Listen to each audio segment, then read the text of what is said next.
नमस्कार विद्वान साथियों, मैं Acharya Bhavani Shankar Sharma study with Bhavani sir की पाठशाला में आपका स्वागत करता हूं।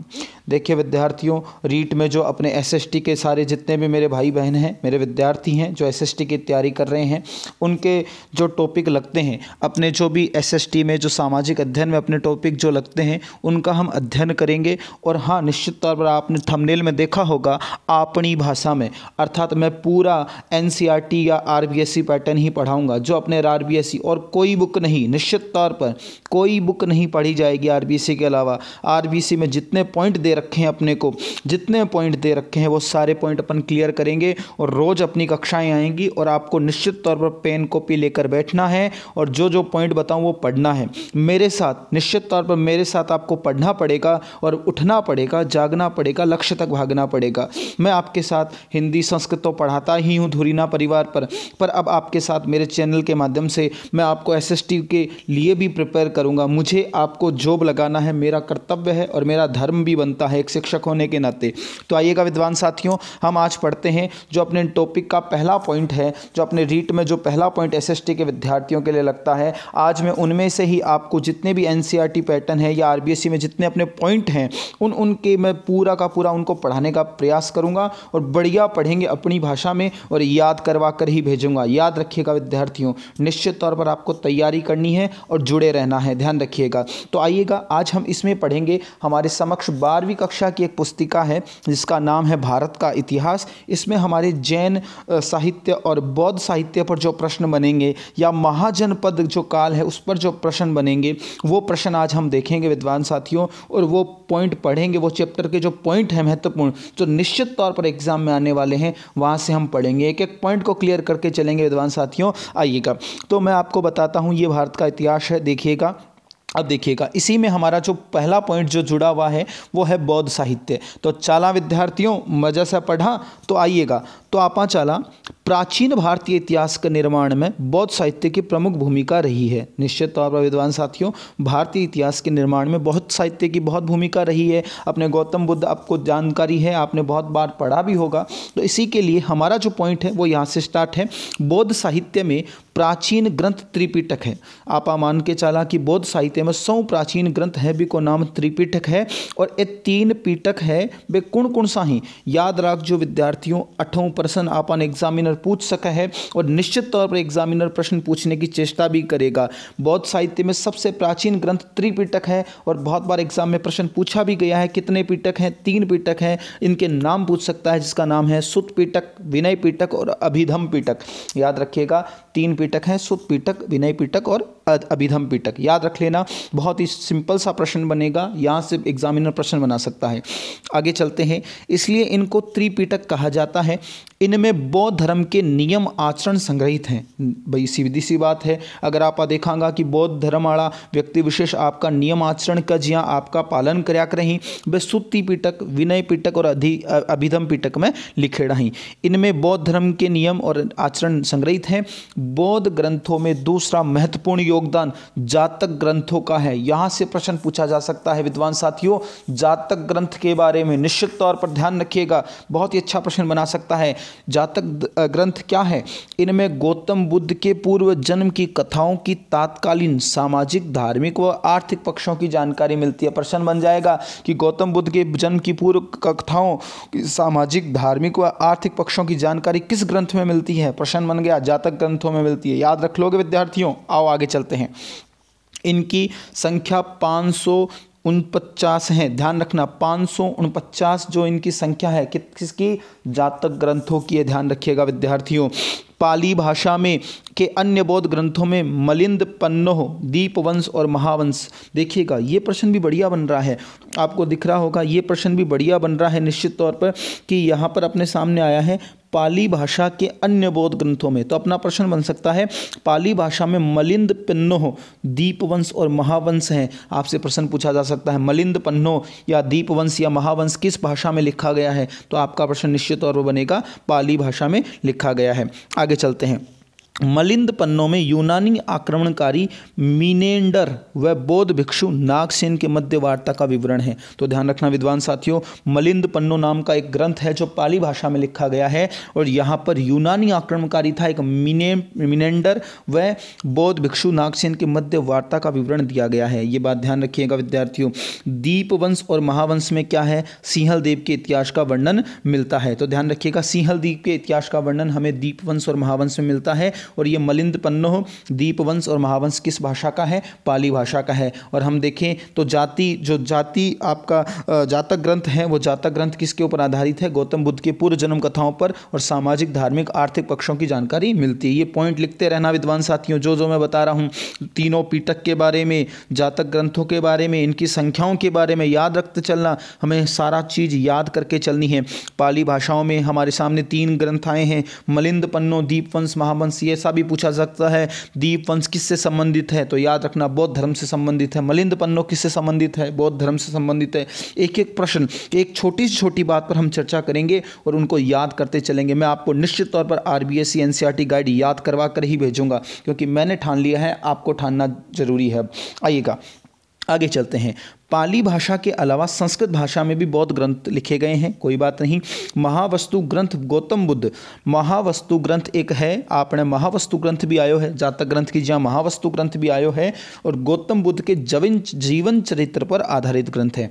देख लो विद्यार्थियों, आपने प्रश्न बढ़िया तरीका बड़बंद तैयार हो रहा है। महावस्तु ग्रंथ गौतम बुद्ध के जीवन चरित्र पर आधारित ग्रंथ है।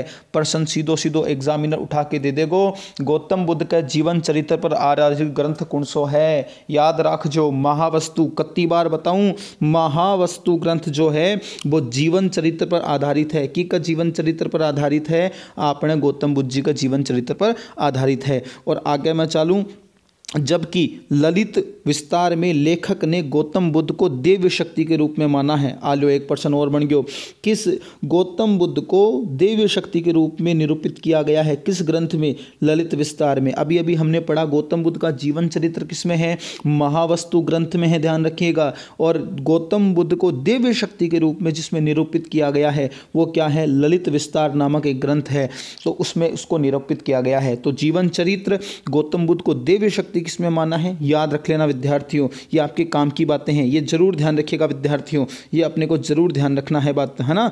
आगे चलते हैं। तो आगे देखिएगा, मंजूश्री मूल कल्प, अश्वघोष का बुद्धि चरित्र एवं सौंदरानंदन काव्य में भी ऐतिहासिक जानकारी मिलती है। तो छोटी बातें हैं, याद रख लेना। मंजूश्री का मूल कल्प नाम का एक ग्रंथ है, अश्वघोष का बुद्धि चरित्र ग्रंथ है, और सौंदरानंद एक काव्य है, इनमें भी ऐतिहासिक जानकारी मिलती है। तो मंजूश्री मूल कल्प और अश्वघोष का बुद्धि चरित्र, ये बात भी याद रखना। बुद्धि चरित्र ग्रंथ किसने लिखा था, अश्वघोष ने लिखा था, ये बात याद रखना विद्यार्थियों, ये बहुत महत्वपूर्ण बात मिलती है अपने को।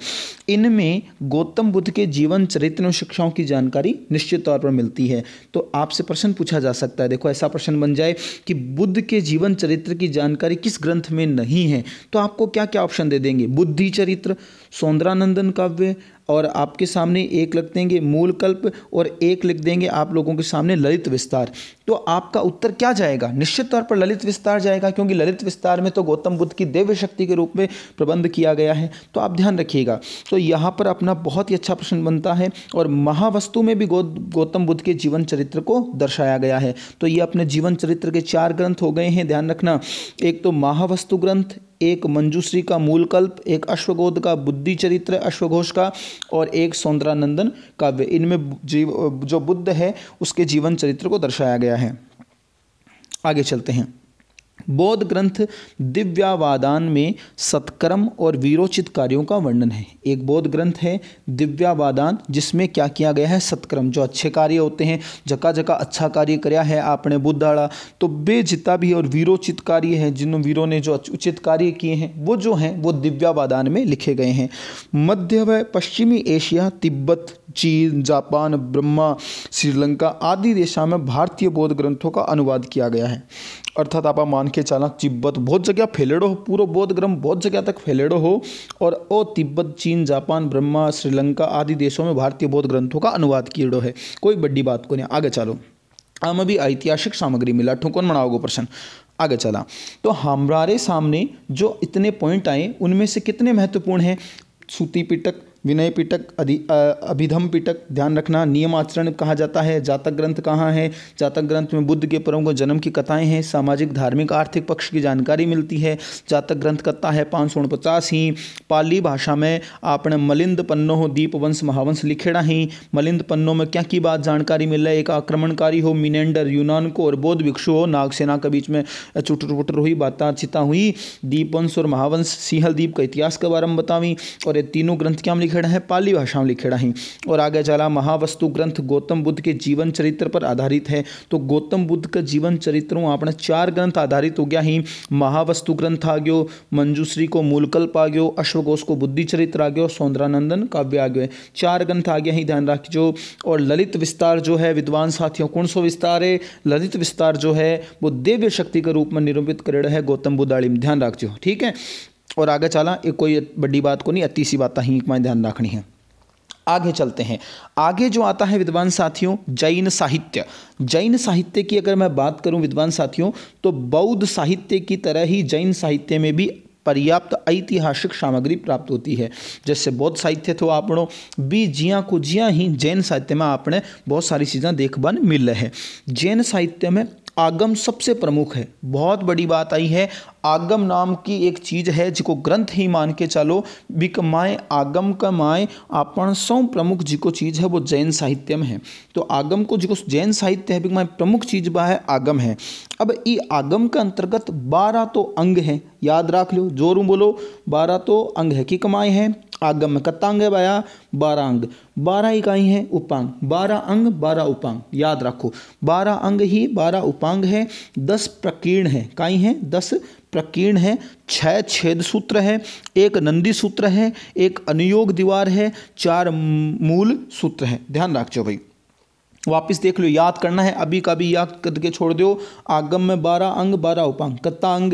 12, और 12 इकाई है उपांग है। 10 प्रकीर्ण है, 6 छेद सूत्र है, 1 नंदी सूत्र है, 1 अनुयोग सूत्र है, 4 मूल सूत्र है। याद रखो, पाछो बोलो, अंग कत्ता 12, उपांग कत्ता 12, प्रकीर्ण कत्ता 10, 6 कत्ता छेद सूत्र, नंदी सूत्र कत्तो 1, अनुयोग द्वार कत्तो 1, नंदी सूत्र और अनुयोग द्वार 1 1 है। मूल सूत्र कत्ता ही 4 है, मूल कत्ता ही 4 है, अनुयोग द्वार 1 है, नंदी सूत्र 1 है, छेद कत्ता है 6 है, और प्रकीर्ण कत्ता है 10 है, उपांग कत्ता है 12 और अंग कत्ता है 12। याद हो क्या भाया? देख ले आगे। इसकी रचना 4वीं शताब्दी ईस्वा पूर्व से 6वीं शताब्दी के लंबे समय में विभिन्न धार्मिक संगतियों व्यक्तियों के माध्यम से हुई है। कोई बड़ी बात को नहीं, छोड़ दो, आगे चलो। जैन साहित्य प्राकृत भाषा में लिखा गया है। प्रश्न बन गया भाया, प्रश्न बन चुका है निश्चित तौर पर। जैन साहित्य प्राकृत भाषा में लिखा गया है। किस भाषा में लिखा गया विद्वान साथियों? प्राकृत भाषा में लिखा गया है, ध्यान रखना। और वो पाली भाषा वाले ग्रंथ तो याद होंगे आप लोगों को, निश्चित तौर पर याद होंगे आप लोगों को। पाली भाषा में कौन कौन से थे आपके सामने? दीपवंश था, महावंश था, और एक कौन सा था आप लोगों का? एक और ग्रंथ था जिसका नाम क्या है आपके सामने? ये मलिंद पन्नो, जो मिनेंडर और बौद्ध भिक्षु के नागसेन की वार्ता करता है। आगे चलते हैं, आगे चलें तो यहाँ पर हम देखते हैं जैन साहित्य में प्राकृत भाषा में ग्रंथ लिखा गया है। अन्य जैन ग्रंथों में कथाकोश, परिशिष्ट पर्वन, भद्रबाहु चरित्र, बहुत अच्छा प्रश्न बनेगा भद्रबाहु चरित्र से आगे देखना, कल्प सूत्र, भगवती सूत्र आदि प्रमुख हैं। तो आपसे पूछा जा सकता है कौन सा ग्रंथ जैन से संबंधित है? 3 तो दे दे बौद्ध का और 1 दे दे अमु, तो याद रखना है। तो कथाकोश, परिशिष्ट पर्वन, भद्रबाहु चरित्र, कल्प सूत्र, भगवती सूत्र आदि प्रमुख है। सूत्र तो सकी का है, जैन का ही है, याद रख जो सूत्र आ जाए तो जैन का ही सूत्र है, बड़ी बात आई, ध्यान रख जो। कथा को कोश है, परिशिष्ट पर्वन है और भद्रबाहु चरित्र है। भद्रबाहु में बढ़िया सी बात आओगी आगे हम देखभाल मिलेगी। तो कथा कोश, परिशिष्ट पर्वन, भद्रबाहु चरित्र और कल्प सूत्र, भगवती सूत्र आदि प्रमुख हैं जिनमें ऐतिहासिक विवरण प्राप्त होता है। क्या को? जैन साहित्य को। आचारांग सूत्र, देखो आचरांग सूत्र, माफ करना, आचरांग सूत्र में जैन साधुओं के आचार व्यवहार से संबंधित नियमों का संकलन है। तो आपने एक बात बताओ, अबार आप ऊपर ही ऊपर पढ़ी कि जिका बौद्धाड़ा को आचार विचार है वो क्या में संबंधित हो। तो अबार देखिए आप त्रिपिटका में आपने आचार संग्रहित हो क्या को? बौद्ध को और जैन को आचार संग्रह क्या कमाए हैं, ये जितना भी आपके सामने आया है आचरांग सूत्र भी कमाए जैन साधुओं को आचार व्यवहार संबंधित नियमों का संकलन है। बात ध्यान रख जो 25 तारीख ने एग्जाम हुआ गो अप्रैल ने, तो आचरांग सूत्र पूछ सके, कौन पूछ सके, आगलो 20 दिन जान पूछ के दियो लो के ब्रो आचरांग सूत्र पूछ ले और पूछ बैठे जैन साधुओं के आचार व्यवहार का संबंधित जो सूत्र है वो कौन सा माना गया है, तो आचरांग सूत्र याद रखना। आगे क्या कहता है, परिशिष्ट पर्वन में तत्कालीन राजाओं और जैन मुनियों के संबंध के बारे में जानकारी मिलती है। तो वो जो परिशिष्ट पर्वन है एक माए के मिल रहा है, एक माए अपन आ जानकारी मिल रहा है विद्वान साथियों कि जो जैन मुनि का संबंध है कि कैसा आगे आपने तात्कालिक राजा हाबी टेम का बाकी सागर जी को संबंध हो, परिशिष्ट हो, परिशिष्ट को मतलब वही मान जो बाकी जी को संबंध हो बीच को जी को एक कड़ी ही बा परिशिष्ट राजाओं और जैन मुनिया का जिसका संबंध है बढ़िया बढ़िया बाका बारम वर्णन मिले परिशिष्ट पर्वन में, ध्यान रख जो, ठीक है।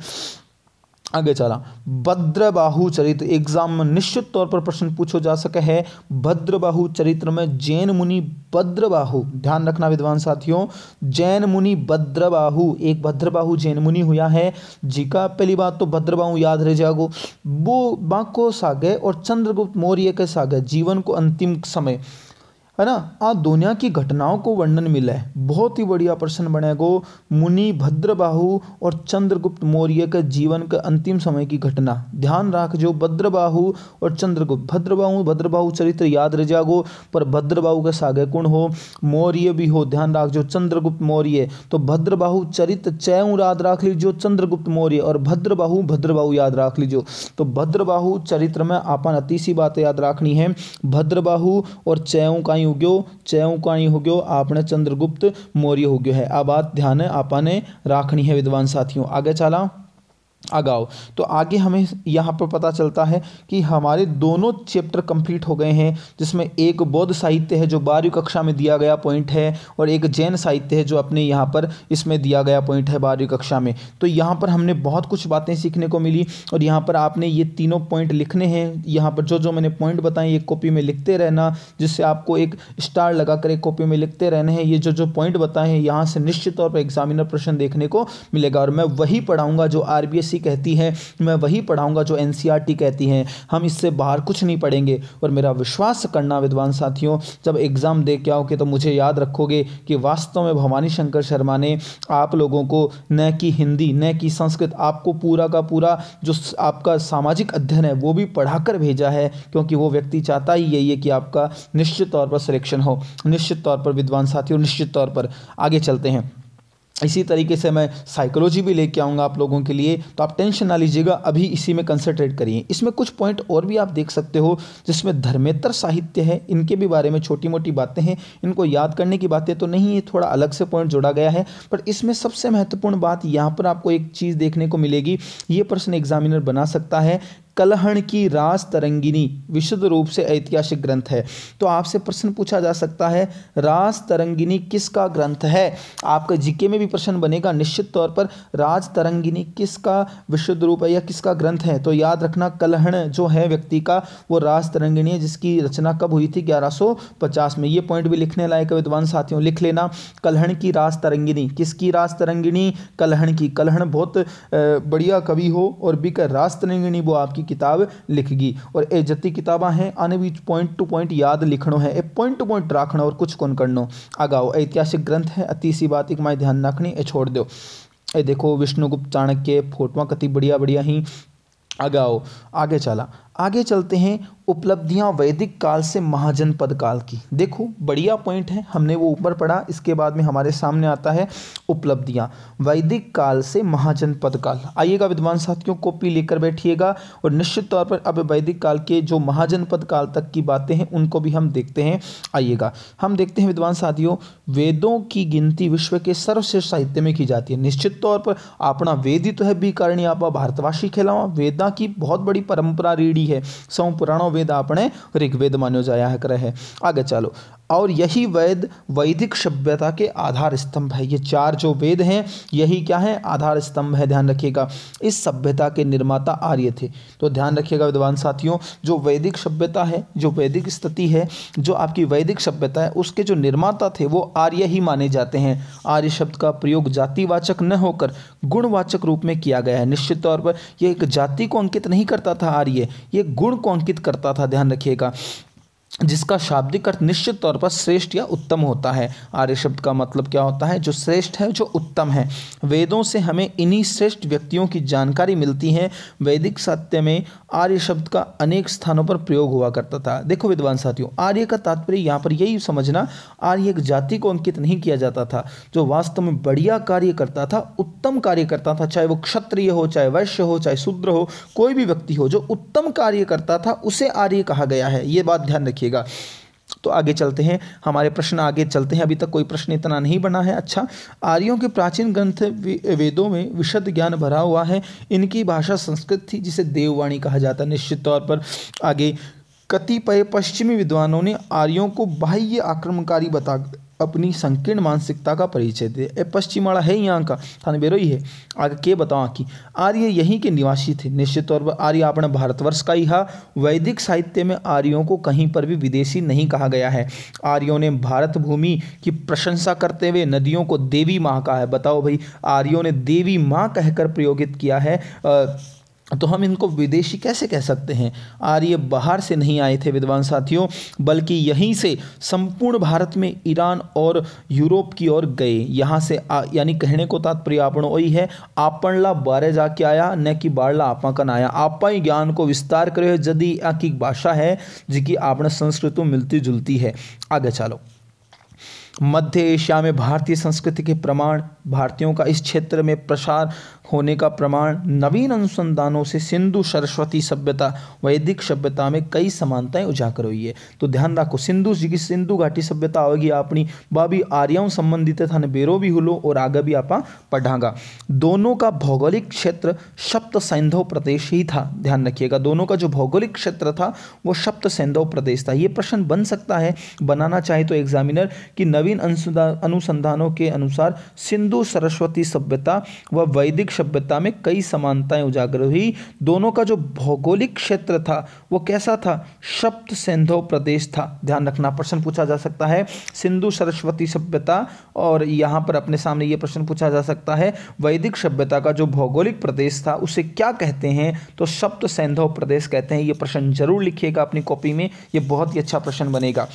आगे चलते हैं, ऋग्वेद के नदी सूक्त में 21 नदियों का उल्लेख किया गया है। ध्यान रखिएगा विद्वान साथियों, तो हमारे सामने ऋग्वेद में 21 नदियों का उल्लेख किया गया है, जिनमें पूर्व में गंगा, पश्चिम में कुंभा जो काबुल में है नदी शामिल मानी जाती है। तो हमारा ये प्रश्न ध्यान रखना कि सरस्वती और वैदिक सभ्यता, जो सिंधु सरस्वती सभ्यता और वैदिक सभ्यता का जो भौगोलिक क्षेत्र है वो सप्त सैंधव प्रदेश ही कहलाता है। यहाँ पर एक प्रश्न अपना ये बनता है। आगे चलते हैं, भाषा एवं साहित्यिक समृद्धता, ये छोटा मोटा पॉइंट है, इनको भी ध्यान रखना। संस्कृत भाषा भारतीय संस्कृत का वैभव है, और इसी में क्या होता है, भारतीय संस्कृत का वैभव है। भाषा, ये परिपूर्ण भाषा संसार में अन्य कहीं नहीं है। संसार के प्राचीनतम वेद संस्कृत भाषा में लिखे गए हैं। ध्यान रखिएगा विद्वान साथियों, संस्कृत व्याकरण आज भी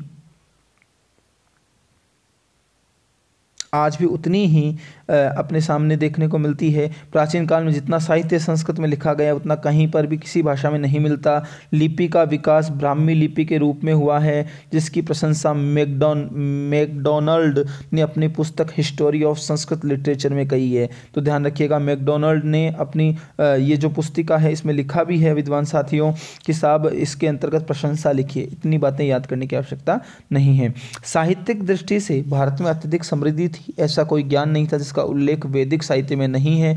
वेदों को अपौरुष्य कहा गया है, ये बात ध्यान रखना। वेदों को दूसरा नाम अपौरुष्य भी है, ये बात ध्यान रखना। वेदों को संहिता भी कहा गया है, यहाँ पर ये बात ध्यान रखना।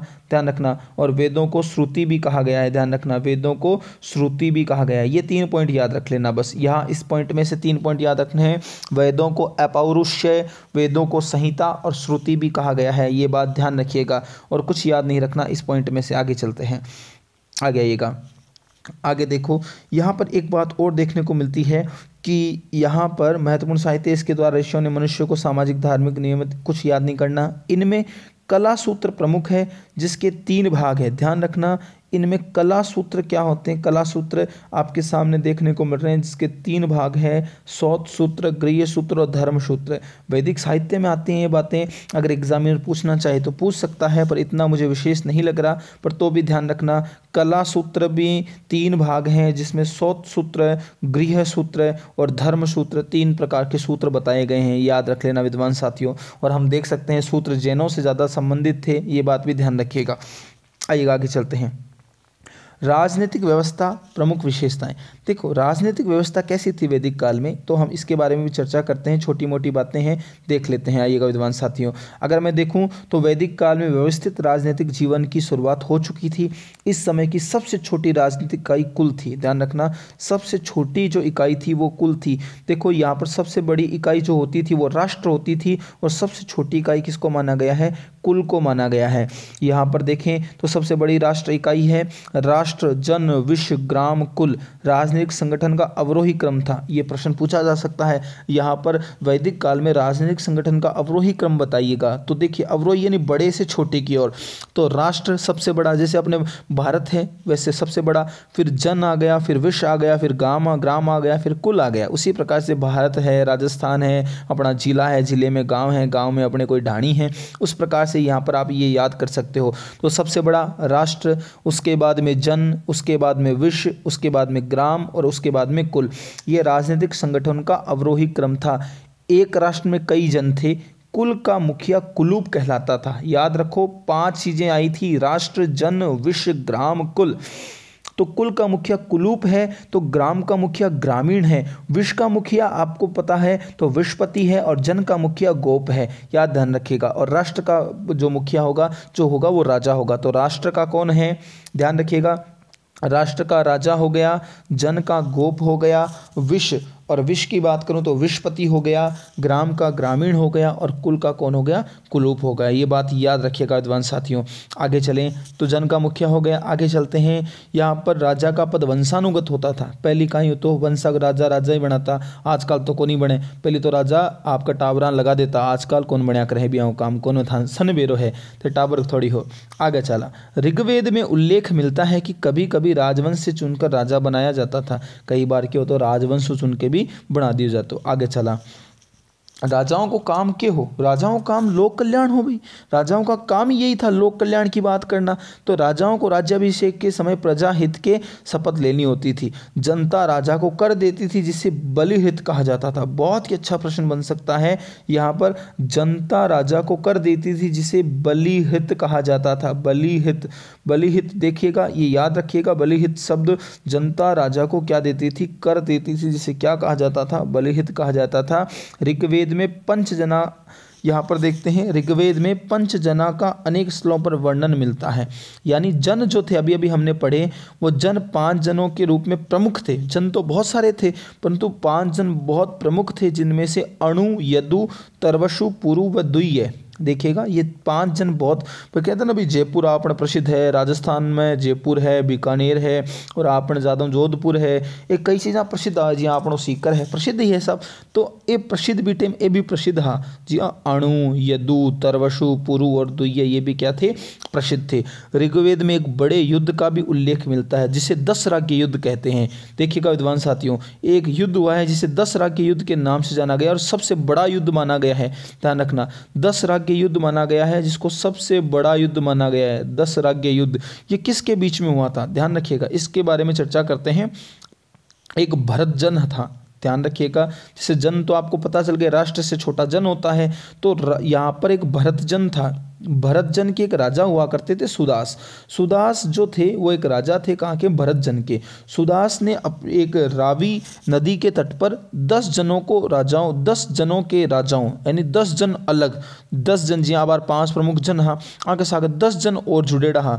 तो आज जना की बात कर रहे हैं कि आज 10 जना का राजाओं वो अकेलो युद्ध करवा भिड़ गयो। भाई वो जिको सुदास हो वो भिड़ लियो, क्यों, आपने 10 जन के राजाओं युद्ध युद्ध कर लियो और बी कमाए वो काई कर लियो, जीत हासिल कर ली। भाई एक बात सोच के देखो, एक आदमी के सामने 10 आदमी आ जाए और वो जीत जाए तो बड़ी बात तो थी। इसीलिए वो बात यहाँ पर भरत जन के जो राजा थे सुदास के बारे में कही गई है। इसीलिए इस युद्ध को क्या कहा गया है, 10 राजा युद्ध या 10 राजाओं में 10 राज्य युद्ध कहा गया है। 10 राजा का युद्ध के नाम से इसको प्रचलित था। 10 राजाओं में 5 जन के अलावा 5 जन तो बार बार देखे आए थे। कौन कौन सा, अणु, यदु, तरवसु, पुरु, दुह्य और इनके साथ साथ अलीन, पक्त, भलानस, विषाणी व शिव जनपद भी थे। ये सारा आके भी बेचारा अकेला आदमी लड़बन चला, सुदास नाम का आदमी, पर वो सुदास हार कौन मानी। जी हमारा विद्यार्थी है, जैसे मेरे विद्वान साथी, वो हार नहीं मानेंगे। रीट में चाहे कैसे भी प्रश्न दो, कितने भी प्रश्न दो, कैसे भी प्रश्न हार्ड से हार्ड दे दो, पर मेरा विद्वान साथी जो है वो झुकेगा नहीं, वो झुकेगा नहीं निश्चित तौर पर। विद्वान साथियों, ये सारे महाराणा प्रताप हैं, हमारे राजस्थान वंशी हैं, तो ये झुकेंगे नहीं विद्वान साथियों। आगे चलते हैं। ऐसी मान्यता है कि राजा सुदास ने विश्वामित्र को पुरोहित पद से हटाकर, देखिएगा यहाँ पर लड़ाई क्यों हुई थी इसके बारे में बताया गया है कि जो राजा सुदास थे ना, अपने राजा सुदास ने विश्वामित्र को पुरोहित पद से हटा दिया था। जो कार्य करता था पुरोहित का, उस पद से हटाकर वशिष्ठ को पुरोहित बना दिया था। एक पंडित बना दियो, वशिष्ठ न बना दियो भाई। तो विश्वामित्र जो थे, आपको पता ही है, जो अभिज्ञान शाकुंतलम है उसमें विश्वामित्र के बारे में बताया गया है। विश्वामित्र के कारण ही अभिज्ञान शाकुंतलम की रचना हुई, अन्यथा नहीं होती, न शकुंतला होती, न वो ग्रंथ की रचना होती, न कालिदास इसकी रचना करता। तो विश्वामित्र के बारे में बताया गया है कि विश्वामित्र को पुरोहित पद से हटा दिया। अब जी विश्वामित्र ने हटा दे, कोई का मचमची माचेगी। अब विश्वामित्र का जी की मचमची माची, काई मचमची माची कि विश्वामित्र काई करो, 10 राजा ने संगठित करो और संगठित करके बोले सुदास न मार्यो। तो सुदास यहाँ थोड़ी हो, हार बाड़ो थोड़ी हो, सुदास के करो बांसन ही हरा दिया। और जब विजय हुयो, जब भी 10 राजा युद्ध कहलायो। राजा के प्रशासनिक कार्यों में सहयोग के लिए पुरोहित व सेनानी की महत्वपूर्ण भूमिका होती थी। तो अब राजा जब युद्ध करता तो पुरोहित जी को हो, अगर वशिष्ठ हो, और वशिष्ठ जी को मतलब आपने विश्वामित्रों बढ़िया काम कर गयो। आगे चला, आगे की बात आई है सभा व समिति। ऋग्वेद व अर्थवेद दोनों ही सभा व समिति का उल्लेख मिलता है। ध्यान रखना, एक छोटा सा प्रश्न ये भी बन सकता, आगे तो नहीं पढ़ेंगे इसमें। सभा व समिति, ऋग्वेद व अथर्ववेद दोनों में ही सभा व समिति का उल्लेख मिलता है। प्रश्न निश्चित तौर पर पूछा जा सकता है विद्वान साथी, सभा व समिति का उल्लेख कहाँ मिलता है, किस वेद में मिलता है, तो आपसे प्रश्न पूछा जा सकता है। तो याद रखना, ऋग्वेद और अथर्ववेद दोनों में ही सभा व समिति का उल्लेख मिलता है, ध्यान रखना।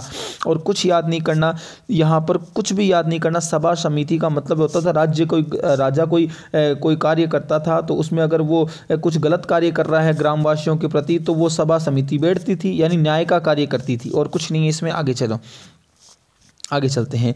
महाकाव्य काल रामायण और महाभारत की प्रमुख जानकारी मिलती है, ठीक है, और कुछ नहीं है इसमें। आगे चलते हैं, यहाँ पर और कुछ नहीं पढ़ना इसमें से। आ जाओ आगे। अब आता है महाजनपद काल। यहाँ पर मैंने आपकी छोटी सी रूपरेखा वैदिक काल की समझाई। अब महाजनपद काल आता है जो महत्वपूर्ण बनता है विद्वान साथियों आपके लिए। मैंने जैन पढ़ाया, मैंने बौद्ध पढ़ाया, अब महाजनपद काल देखते हैं विद्वान साथियों। महाजनपद काल के राजनीतिक जीवन की सबसे प्रमुख उपलब्धि क्या है? राजतंत्रात्मक और गणतंत्रात्मक शासन। ध्यान रखना, यहाँ पर राजतंत्रात्मक और गणतंत्रात्मक शासन व्यवस्था का विकास होना था। ऋग्वेद काल में जन का स्थायी भौगोलिक आधार नहीं था। उत्तर वैदिक काल में जन बसना शुरू हो गए और इसीलिए जनपद का। तो आपको पूछा जा सकता है जनपद कब की स्थिति है, तो उत्तर वैदिक काल की स्थिति है। और यहाँ पर जो शासन था वो राजतंत्रात्मक और गणतंत्रात्मक था। एक राजाओं का भी तंत्र था और एक गणतंत्र भी था, अपने लोगों का भी तंत्र था, ध्यान रखिएगा। महात्मा बुद्ध के समय जनपदों का पूर्ण विकास होने लगा था। तो महात्मा बुद्ध के समय क्या हो गया था? जनपदों का पूर्ण विकास होने लग गया था, जनपद का पूर्ण विकास हो गया था। और राज्य की कल्पना जाति के बजाय भौगोलिक हो गई थी। अब पहली कहीं तो जाति जाति करया करता, अब जाति को नहीं, अब भौगोलिक स्थिति पर आ गया है लोग। जनपदों की स्थापना के साथ ही भू विस्तारिक रूप में आपसी संघर्ष होने लगा। निर्भर राज्य शक्तिशाली राज्यों में विलीन हो गए और जनपदों ने महाजनपदों का रूप ले लिया। अब छोटा छोटा जनपद आबे कोई न कोई एक बड़ा जनपद का मध्य आ गया और बे महाजनपद बनवा लग गया। बौद्ध ग्रंथ अंगुत्तर निकाय में देखो 16 महाजनपदों की सूची दी गई है। ये बात याद रखना, बौद्ध ग्रंथ है एक जिसका नाम है अंगुत्तर निकाय। कौन सा निकाय? अंगुत्तर निकाय, जिसमें 16 महाजनपदों की सूची दी गई है। 16 महाजनपद, उनकी राजधानी निम्नानुसार है। एक एक राजधानी याद करनी है। आमो प्रश्न पूछेगो एग्जामिनर निश्चित तौर पर मन जिया लागे महाजनपद काल में थाना रीटालान जी को प्रश्न पूछेगो। आमो निश्चित तौर पर प्रश्न पूछ सके कि की राजधानी बीटेम कौन सी है, ये निश्चित तौर पर प्रश्न पूछा जा सकता है। मैं जो मैटर लेके आया विद्वान साथियों, आपको निश्चित तौर पर खुश कर देगा मन कि वास्तव में सर आपने जो मैटर हमें पढ़ाया मज़ा आ गया। जो बड़ी बड़ी गाइड आती हैं उन गाइड में केवल भ्रमित करने का काम किया जाता है। आप निश्चित तौर पर गाइड न पढ़कर बुक्स पढ़ें। मैं हमेशा बुक्स को रेफर करता हूँ विद्वान साथी। वो आदमी लिखता है क्योंकि लिखने वाला व्यक्ति खुद नहीं लिख पाता, स्वयं नहीं लिख पाता, वो कोई ना कोई टाइपराइटर को देता है। टाइपराइटर बेचारी को क्या पता कि क्या लिखना है क्या नहीं लिखना। तो निश्चित तौर पर मेरा एक ही वक्तव्य रहेगा, एनसीईआरटी और आरबीएससी का सिलेबस पढ़ना है विद्यार्थियों को, और विद्यार्थियों निश्चित तौर पर हमें सिलेक्शन की ओर जाना है। तो देखिएगा, हमें याद करना है, याद करते चलना है। अंग की चंपा, किसकी चंपा भाई? अंग की चंपा, चंपा की है अंग की। तो अंग की राजधानी थी चंपा। मगध की राजधानी कौन है? गिरिव्रज और राजगृह। याद कर लो, मगध गिरी राज, राजगिरी मगध याद रख लो। मगध की कौन है? गिरिराज। मगध में गिरिराज याद रख लो, कुछ भी याद कर लो। याद करना है तो याद रखो मगध गिरिराज। तो मगध की राजधानी कौन सी थी? गिरिव्रज और राजगृह याद रखना। अंग की कौन है? चंपा। अंग की चंपा, मगध की गिरी और राज याद रख लेना। काशी वाराणसी सबको याद है। कौशल श्रावस्ती ध्यान रखना, कौशल श्रावस्ती, कौशल श्रावस्ती याद रख लेना।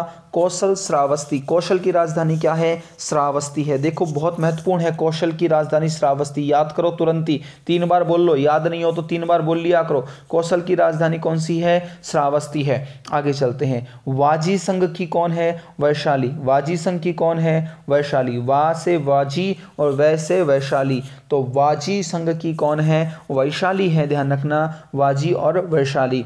मल्ल की कौन है? कुशीनारा व पावा। मल्ल की कौन है? कुशीनारा या पावा। तो ध्यान रखना, मल्ल की कौन है? मल की कौन है विद्वान साथियों? कुशीनारा व पावा है। ध्यान रखिएगा, मल की कौन है? कुशीनारा या पावा है, याद रखिएगा विद्वान साथियों। चेदी सुक्तमती, ध्यान रखिएगा, चेदी नाम की एक गांव है या कोई जनपद है, उसकी राजधानी, महाजनपद है, उसकी राजधानी क्या है? शुक्तिमती। कौन है? शुक्तिमती। ध्यान रखिएगा, चेदी शुक्तिमती। वत्स कौशाम्बी, ध्यान रखना, वत्स कौशाम्बी। वत्स की कौन है? कौशाम्बी। और कुरु की क्या है? इंद्रप्रस्थ। कुरु की क्या है? इंद्रप्रस्थ। याद करना है विद्वान साथी, भागना नहीं है, खड़ा नहीं होना है, याद करना है। पांचाल की क्या है? अहिछत्रपुर। पांचाल की क्या है? अहिछत्रपुर व कांपिल्य। क्या है? कांपिल्य। ध्यान रखना, क्या है? कांपिल्य है विद्वान साथियों। क्या है? कांपिल्य। ये बात ध्यान रखना, कांपिल्य है, ये कांपिल्य लिखा हुआ है यहां पर, कांपिल्य। तो पांचाल की अहिछत्र व कांपिल्य मानी गई है। मत्स्य की विराटनगर है, सभी को पता है। सूरसेन मथुरा है, ध्यान रखना। अश्मक पैदन्य है। अश्मक की कौन है? पैदन्य। अश्मक महाजनपद था, उसकी पैदन्य है। अवंती की उज्जैनी। अवंती कहाँ है? उज्जैनी। याद रखना, ये छोटी छोटी बातें याद हो जाएंगी, कोई टेंशन की बात नहीं है। गांधार की क्या है? तक्षशिला है। ये शब्द याद हो जाएंगी। गांधार की क्या है? तक्षशिला। और कंबोज की क्या है? राजपुर। कंबोज की क्या है? राजपुर। कंबोज राज, कंबोज राज, ध्यान रखना। अवंती की उज्जैनी, गांधार की तक्षशिला, गांधार की तक्षशिला, अंग की चंपा, मगध की गिरिराज, काशी वाराणसी, कौशल श्रावस्ती, वाजी संघ वैशाली, वैव, मल कुशीनारा पावा, मल्ल कुशीनारा पावा, चेदी शुक्तमती, वत्स कौशाम्बी, कुरु इंद्रप्रस्थ, पांचाल अहिछत्रपुर, कांपिल्य, वत्स विराटनगर, मत्स्य माफ करना, मत्स्य विराटनगर जिसको बैराट कहते हैं, सूरसेन मथुरा, सूरसेन मथुरा, अश्मक पैदन्य, याद करो, अश्मक पैदन्य, अवंती उज्जैनी, गांधार तक्षशिला और कंबोज राजपुर है विद्वान साथियों। आइएगा आगे चलते हैं। इनके अलावा कई छोटे महाजनपद थे, कई छोटे जनपद थे, माफ करिएगा। इनमें योद्धेय, माद्रक, त्रिगर्त, केकय, सिंधु, शैविर, सिवी, अम्बष्ठ, शाक्य, कलिंग, मूलक आदि प्रमुख थे। कोई दिक्कत नहीं, इनको याद नहीं करना। इस समय 4 महाशक्तिशाली महाजन का उदय हुआ था। तो याद रखना, ये 4 मैं बता रहा हूँ, इनकी 4 की राजधानी तो कंठस्थ होनी ही चाहिए, जिसमें कौशल, मगध, वत्स और अवंती हैं। कौन कौन से हैं? कौशल, मगध, वत्स और अवंती। याद करो विद्वान साथी, अभी अभी बताया था। कौशल की कौन है? कौशल, कौशल की याद करो विद्वान साथियों। मगध, मगध की कौन है? वत्स, वत्स की कौन है? अवंती, अवंती कौन है? उज्जैनी, याद करो। कौशाम्बी, याद करो। मगध, मगध गिरिराज, मगध गिरिराज, मगध गिरिराज। और कौशल की श्रावस्ती। याद हो गए ना विद्वान साथियों? कौशल, श्रावस्ती, मगध, गिरिराज, वत्स, कौशाम्बी और अवंती, उज्जैनी। ध्यान रखिएगा, इनमें राजतंत्रात्मक शासन व्यवस्था थी। याद रखना, अभी अभी मैंने बताया था महाजनपद काल में क्या करते थे, राजतंत्रात्मक गणतंत्रात्मक चलता था। उस समय मैंने बताई थी वैदिक काल में। परंतु यहाँ ध्यान रखना, ये जो 4 थे ना, 4, इनमें कैसी शासन व्यवस्था चलती थी? राजतंत्रात्मक शासन व्यवस्था चलती थी। ध्यान रखिएगा, आपसे पूछा जा सकता है राजतंत्रात्मक शासन व्यवस्था किसमें थी? तो कौशल, मगध, वत्स और अवंती में राजतंत्रात्मक शासन व्यवस्था, ये बातें थी। ध्यान रखिएगा।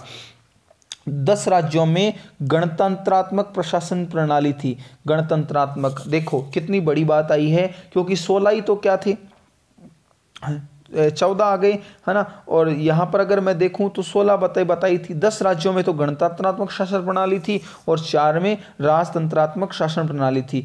बौद्ध ग्रंथों में इनके नाम मिलते हैं। कपिलवस्तु के शक्य, रामगाम के लिए कोलिये, रामगाम के कोलिये, सुमरगिरी के भग्ग, अलकप के बुल्ली, केशवपुत के कालाम, कुशीनारा के मल, पावा के और पिपलिविन के मौर्य, मिथिला के विदेह, वैशाली के लिच्छवी। छोटा मोटा बात है, याद कर लेना विद्वान साथियों। पिपलिविन के मौर्य, ये बातें भी छोटी मोटी ध्यान रखना। बौद्ध ग्रंथों के इनके नाम मिलते हैं, ये बौद्ध ग्रंथों में इनके नाम मिलते हैं, ये बात भी ध्यान रख लेना, छोटी मोटी बात है। आगे चलते हैं। प्राचीन भारत में गणतंत्रात्मक शासन पद्धति एवं संवैधानिक व्यवस्था, ये छोटी सी बात है, याद पढ़ो तो पढ़ लेना, कोई दिक्कत नहीं है, पर मैं पढ़ा देता हूँ। आज से लगभग 25 वर्ष पूर्व भारत में समृद्ध गणतंत्रात्मक शासन पद्धति और संवैधानिक व्यवस्था के प्रमाण मिलते हैं। यह हमारी महत्वपूर्ण उपलब्धि थी। तो हमारा गणतंत्रात्मक पहले चलता था, संवैधानिक व्यवस्था थी अपने सामने। 2500 वर्ष पूर्व की बात है। यहाँ पर क्या करते थे, जो बौद्ध कालीन गणराज्यों के विधान और शासन पद्धति, गणराज्य का राजा या प्रमुख निर्वाचन व्यक्ति होता था। तो देखो विद्वान साथियों, यहाँ से प्रश्न पूछा जाएगा निश्चित तौर पर, क्योंकि बौद्ध कालीन गणराज्य थे, उस समय की जो शासन पद्धति थी, जो शासन की स्थिति थी, यहाँ से एग्जामिनर प्रश्न पूछ सकता है, बौद्ध से लेकर प्रश्न पूछ सकता है। तो ध्यान रखिएगा, ये क्या बोल रहा है कि यह हमारी महत्वपूर्ण उपलब्धि थी। बौद्ध कालीन गणराज्यों के विधान और शासन पद्धति, गणराज्य का राजा या प्रमुख निर्वाचित व्यक्ति होता था। अर्थशास्त्र में लिच्छवी गणराज्य के लिए राजा शब्दोपजीवी संघ का प्रयोग किया गया है। ये बात भी ध्यान रख लेना विद्वान साथियों। गणराज्य का राजा या प्रमुख निर्वाचन व्यक्ति होता था। अर्थशास्त्र में लिच्छवी गणराज्य के लिए राजा शब्दोपजीवी संघ का प्रयोग किया गया है, अर्थात वहाँ का प्रत्येक व्यक्ति अपने राज्य के राजा समझता था, अपने राज्य का राजा समझता था। प्रत्येक व्यक्ति अपने राज्य का राजा होता था, क्योंकि यहाँ पर राजतंत्रात्मक नहीं था, गणतंत्रात्मक था विद्वान साथियों। उपराजा, भंडारी व सेनापति राजा की सहायता करते थे। सभा या संस्था गणराज्यों के कुल प्रमुखों की सर्वोच्च सभा होती थी। ध्यान रखिएगा, इसमें विभिन्न विषयों पर विचार विमर्श करके निर्णय किया जाता था। जिस स्थान पर सभा की जाती थी उसे संस्थागार व संधागार कहते थे। ये प्रश्न देखना, इस किताब के प्रश्नोत्तरी भाग में भी ये प्रश्न पूछा गया है। ध्यान रखिएगा विद्वान साथियों कि जिस स्थान पर सभा की जाती थी उसे संस्थागार या संथागार कहा जाता था। तो ध्यान रख लेना, जो सभा की जाती थी, जो चुनाव के लिए सभा की जाती थी, आप सीधी ध्यान रखना, जो बौद्ध के समय सभा की जाती थी वो संस्थागार या संथागार कहा जाता था। संस्थागार में सदस्यों के एक निश्चित क्रम पर बैठने की व्यवस्था थी। आसन पनापक नाम का अधिकारी करता था। जो आसन ग्रहण करता था, वो जो इनको संबोधित करता, पनापक नाम का अधिकारी करता था।